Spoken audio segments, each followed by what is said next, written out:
There is someone in your life right now draining you. You already know who it is. You thought of them before I finished that sentence.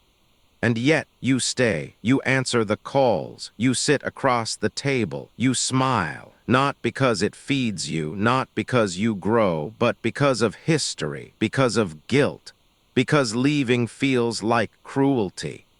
Here is what no one will tell you directly: keeping that person close is not loyalty. It is cowardice dressed in the language of kindness. Today we are going to talk about the quiet discipline of cutting people off without guilt. Not from bitterness, not from anger, not with theatrics, from clarity, from self-respect. From the understanding that a garden left unpruned does not grow, it rots. Around 62 AD, Seneca was one of the most powerful men in Rome. Advisor to an emperor, surrounded by hundreds of people who called themselves his friends. And he wrote a letter, one of the most direct things any philosopher ever committed to paper. Associate with those who will make a better man of you.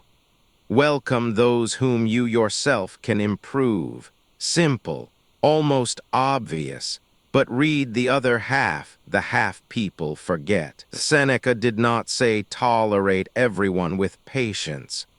He did not say stay because history demands it. He named it as an active choice. Associate, welcome. Both words require selection, and selection, by definition, means exclusion. Seneca understood something about human energy that most people are terrified to admit. You become the quality of the people you refuse to leave. Pruning, done calmly, deliberately, without drama, is not betrayal. It is the gardener's oldest and most essential duty. Law 1. The people around you are not neutral. We imagine that a draining conversation ends when you hang up, that a critical friend's words disappear when the meal is over. They do not. Seneca named it 2,000 years before modern psychology. Some men have left their mark on us while others have caught us unaware. The people you sit with regularly are depositing something into you. Mood, belief, expectation. The subtle sense of what is possible or what is not. A friend who constantly frames every ambition as naive, every risk as foolish, is not offering wisdom. They are installing a ceiling, and ceilings are invisible until you hit them. Audit the last 10 conversations you remember most clearly. What were they about? Did they expand your sense of what is possible or quietly compress it? That answer is more honest than any label you have placed on the relationship. But there is a specific trap that keeps people locked in place, even after they see this clearly. Law 2. Guilt is not evidence of a moral obligation. Guilt feels moral. It feels like conscience doing its job. So when you consider pulling away and guilt rises, you interpret it as a signal to stop. You think, if I were a good person, I would not feel this way. Invert that. Guilt in the context of relationships is frequently not your conscience speaking. It is your conditioning. The fear of someone else's disapproval. Years of being told that loyalty means endurance. Seneca distinguished between what we genuinely owe others and what we merely believe we owe because we have been told so for so long. The question is not, will this person be hurt if I step back? The question is, am I staying because this relationship serves both of us? Or am I staying to manage their reaction and protect my own image as a good person? That second reason is not virtue. It is vanity with a moral disguise. And vanity, Seneca would tell you, is one of the most expensive things a person can carry. Law 3, history is not a contract. You have known them for 10 years, 20, maybe your whole life, and the logic forms quietly. We have been through too much. I cannot walk away from that. This is one of the most powerful traps in human psychology. The more you have invested, the harder it is to leave, even when the return has turned negative. But here is the Stoic reframing. The years you have shared do not determine the value of the next year, the next decade. Marcus Aurelius, who navigated relationships with advisors who would have destroyed him given the opportunity, wrote that every day is a new premise. Not what did we build together, but what does this actually serve today? Shared history is real. It deserves to be honored. But honoring history does not mean mortgaging your future to it. You can wish someone well and mean it completely, while also accepting that you are no longer walking the same road. Those two things are not contradictions. They are the mark of a person who has learned to separate love from obligation. And that separation is harder than it sounds. Law 4, the way you leave defines who you are, not that you leave. Most people collapse into one of two failures. The first, they leave violently. A final confrontation, weeks of resentment erupting, words designed to wound. The second, they never fully leave. A slow, dishonest fade, present in body, absent in everything else. Seneca described neither as acceptable. The Stoic method of pruning is quiet, and there is a difference between cold and calm. Cold is indifference to another person's humanity.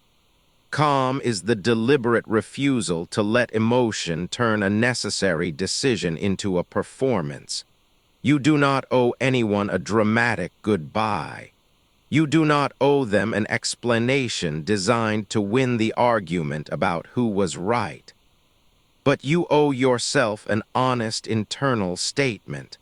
I am stepping back because this no longer serves growth, theirs or mine, and I do this without malice. That internal clarity is what keeps pruning from becoming cruelty. But there is one kind of relationship that makes this almost impossibly difficult, and it is not the one you expect. Law 5, gratitude is not a leash. There are people in your life who were essential to an earlier version of you. They gave you something real, belief, direction, company, at a moment when you needed it. And because of that gift, you feel something deeper than guilt. You feel debt. Seneca had a word for people who confuse gratitude with permanent obligation, slaves to their own memory. Gratitude is a virtue. It is good to feel it. It is good to express it. But it is not a contract binding your future self to someone else's expectations of who you should be. People change. You change. The mentor who lit the path for your first decade may carry no lamp useful for the next. You can say honestly, without performance, this person gave me something I will carry always. And I am no longer who needs what they offer now. That is not ingratitude. That is growth. And growth, Seneca insisted, is the only honest tribute you can pay to anyone who ever believed in you. But even understanding all of this, there is still one thing almost no one accounts for. Here is the recontextualization. Everything so far might sound like a philosophy of subtraction. Fewer people, smaller circle, cold logic. It is not. Pruning creates the conditions for more depth, more honesty, more actual connection with the people who remain.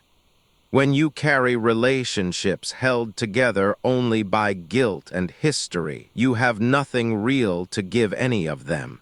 You show up divided, performing connection instead of experiencing it. When you prune calmly from a place of genuine self-respect, what remains becomes something different. It becomes real. Seneca's point was never be alone. His point was be deliberate.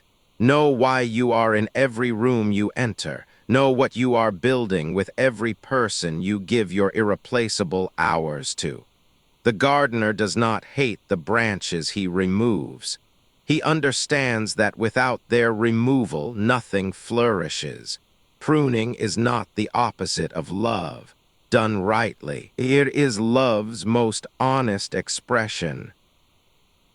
You already know who belongs in your life and who you are carrying.